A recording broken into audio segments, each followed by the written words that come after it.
Hi everyone. I'm here to share my testimony on my abortion experience with you today. And I just really want to encourage you, if that word cuts or stings at all, just hang around, give them the next couple of minutes, and I promise it will be very much worth your while. I am not going to spend too much time on my abortion experience or give you too many details, because I know that everyone's experience is different.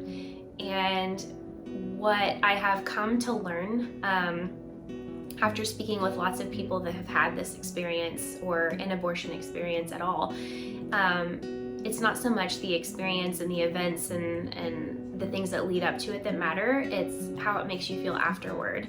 That's pretty much universal. And after my abortion experience, I slipped into a very dark place. Looking back now, I can see that my drinking escalated, and that's where I started to experiment with some drugs. And I flunked out of a semester of college, and my depression and anxiety just went off the charts. And I was in that dark place for a pretty long time. And finally got to a place where I was in a relationship and I had my first son, Aiden. And when I got pregnant with him, I knew that abortion would never be an option for me ever again. So I had him, and when I gave birth to him and I was holding him, I think that's really when the reality of what I had done in my past had set in. Just looking at him and holding him, I just thought, how in the world could I ever do something like this? It was just a very heartbreaking time. Heartbreaking and overwhelmingly happy, because I was so happy to have him. At the same time, really starting to mourn the loss at that point in time.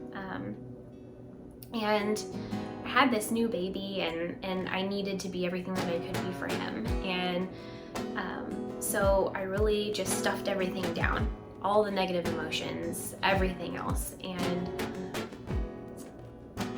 my experience with abortion was something that I thought I could never share really with anybody else. The enemy really likes to tell us that if we share these things with people, they're not going to want us anymore. They're not going to want to continue relationships, whether it be romantic or friendships. And I just thought, I'm going to stuff this down. I'm going to keep this secret, and no one will ever know. And I need to be the best I can be at this time for my son.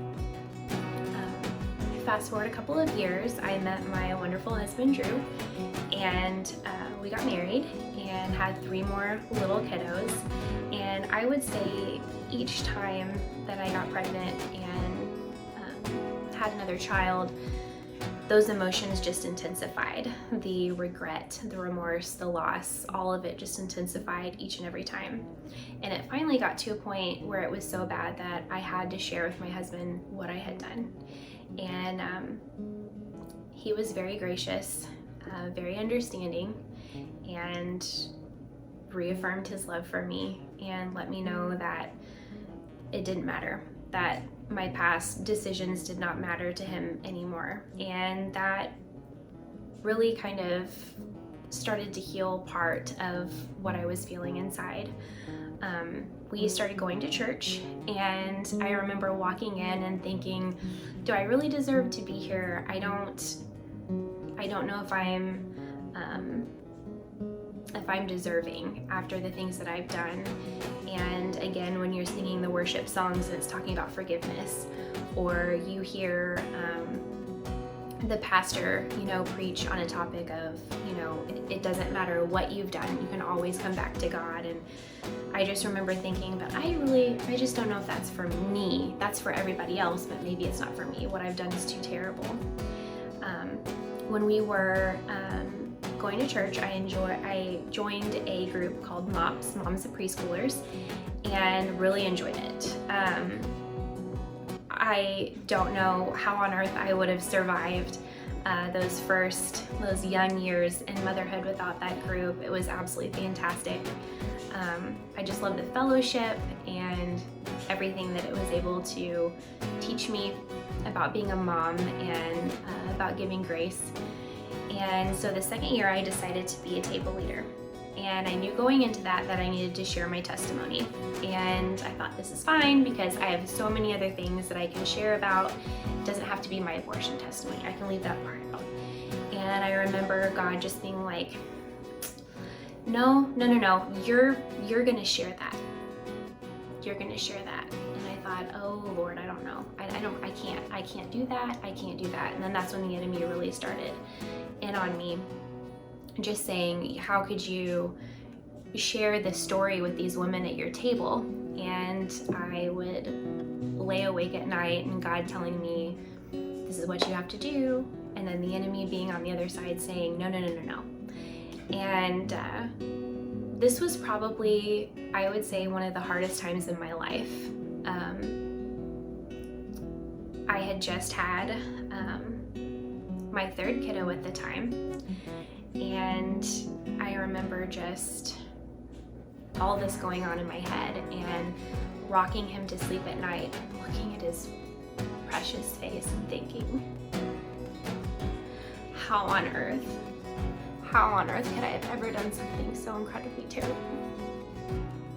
And just being so scared that my kids were going to be taken away from me because I didn't deserve them. And just feeling so incredibly unworthy. And after going to church for a while and your brain knows, like, I am forgiven. Christ died on the cross for me, for my sins. And my brain knew this. My heart just wasn't able to receive that forgiveness. And one night while I was rocking my kiddo to sleep, and I was pleading with the Lord, please. I know this in my head, but my heart is having so much trouble trying to receive it. So much trouble.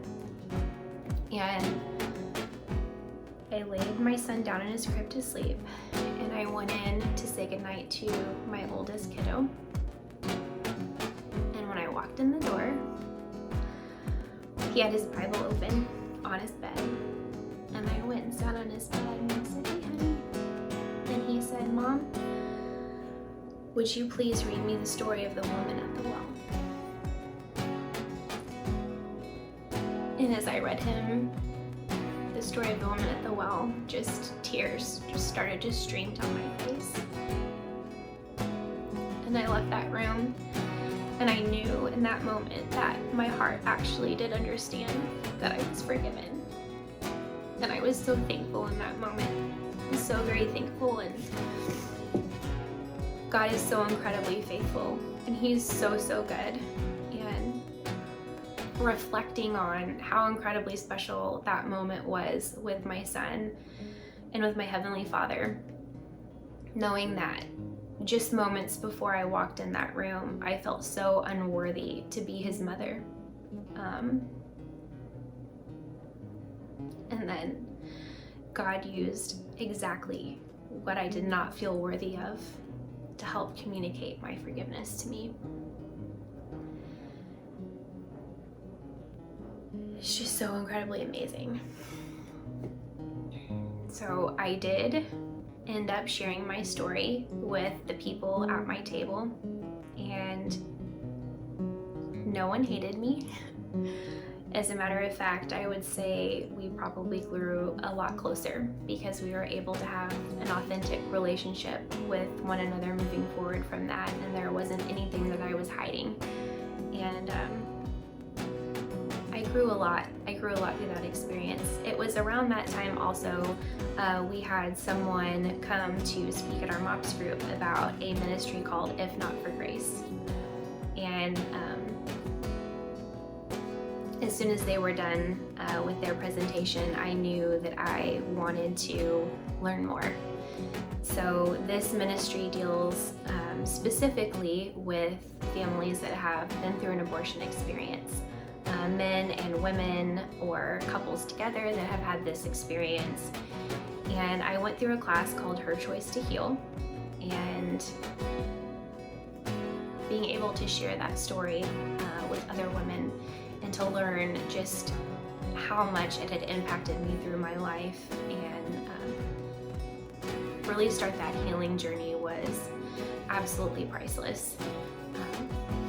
All the anxiety, all of the depression that I was feeling, and actually having stuffed those emotions down, I learned that you can't really numb one side of your emotions or just your emotions about one thing. It ends up numbing everything about you.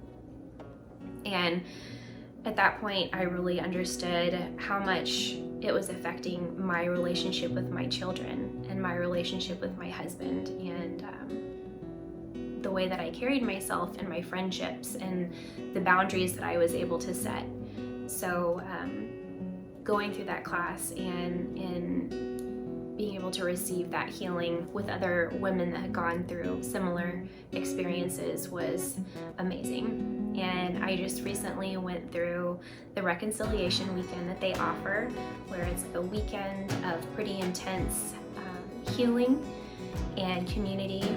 And at the end, I was able to have a memorial service with these other women to celebrate the lives of our children that we've lost. And that was just the most special thing I think I have ever been able to be a part of. And the women that I went into that weekend with, never meeting them before. And I honestly, I don't see a time when those women will not be in my life. I just think after sharing something so special, so deep, such an intimate part of yourself with those other women, they will always be a part of my life.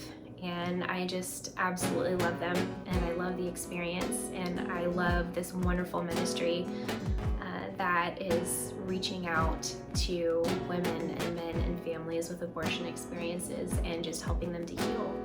Healing is so important.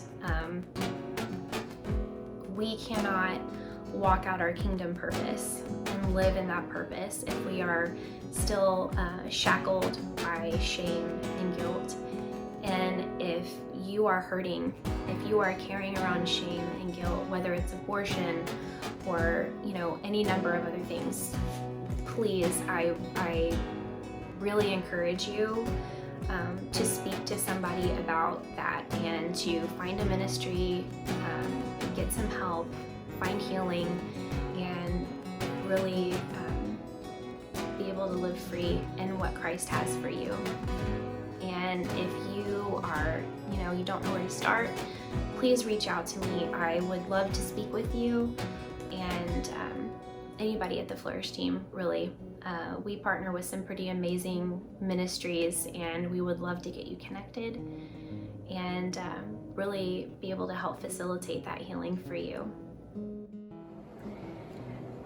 A song that really stood out to me the entire time I was going through this healing process is The Reckless Love of God by Cory Asbury. And I just love that song. He talks about leaving the 99 to go and search for the one, and the reckless love of God, and how he pursues us. And in my story, I just really got to experience that pursuit, that type of love from the Lord, and it was so very special. Sometimes we think of God as so far removed and not really interested in the nitty-gritty details of our lives. And for the Lord to communicate his grace and forgiveness to me in such a personal way just always reminds me, and this song always reminds me, of how he is literally in every detail, and he never stops pursuing us, and it's just beautiful.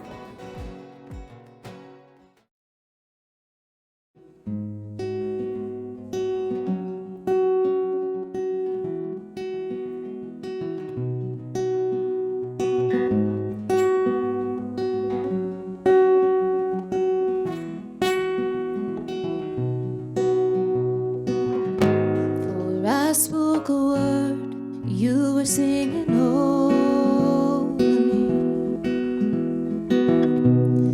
You have been so, so good to me.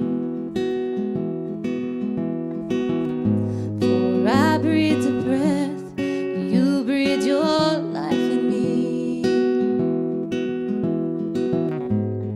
You have been so, so kind to me. Oh, the overwhelming, never-ending, reckless love of God. Oh, it chases me down, fights till I'm found, leaves the 99. I couldn't earn it, I don't deserve it, still you give yourself away. Oh, the overwhelming, never-ending, reckless love of God. Hey, hey, hey.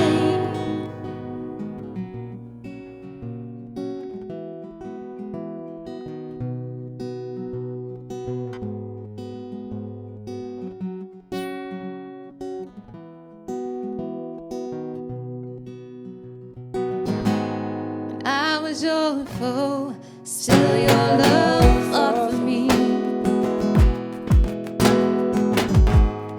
You have been so, so good to me. When I felt no worth, you paid it all for me. Yes, you did, yes, you did. You have been so, so kind to me. Oh, the overwhelming, never-ending, reckless love of God. Oh, it chases me down, fights till I'm found, leaves the 99. I couldn't earn it, I don't deserve it, still you give yourself away. Oh, the overwhelming, never-ending, reckless love of God, yeah.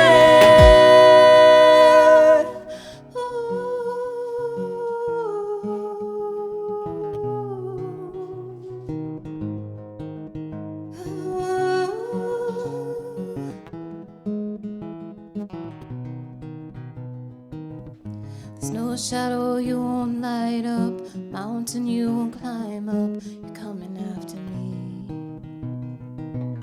There's no wall you won't kick down, lie you won't tear down, you're coming after me. There's no shadow you won't light up, mountain you won't climb up, you're coming after me. There's no wall you won't kick down, lie you won't tear down, you're coming after me, yeah.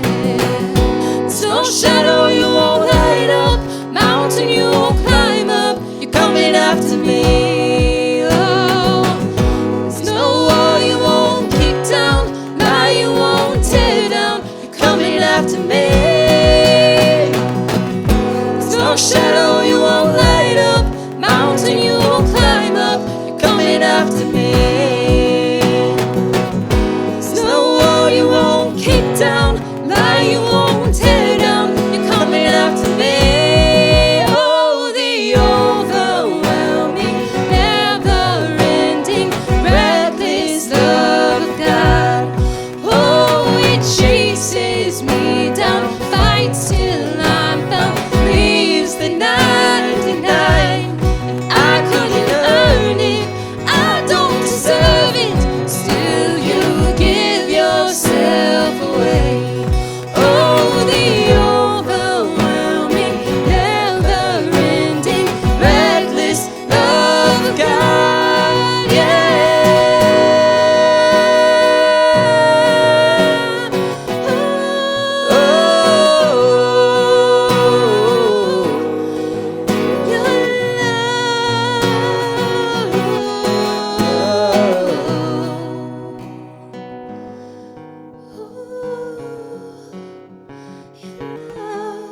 There's no shadow you won't light up, mountain you won't climb up, you're coming after me. There's no wall you won't kick down, lie you won't tear down, you're coming after me. There's no shadow you won't light up, mountain you won't climb up, you're coming after me.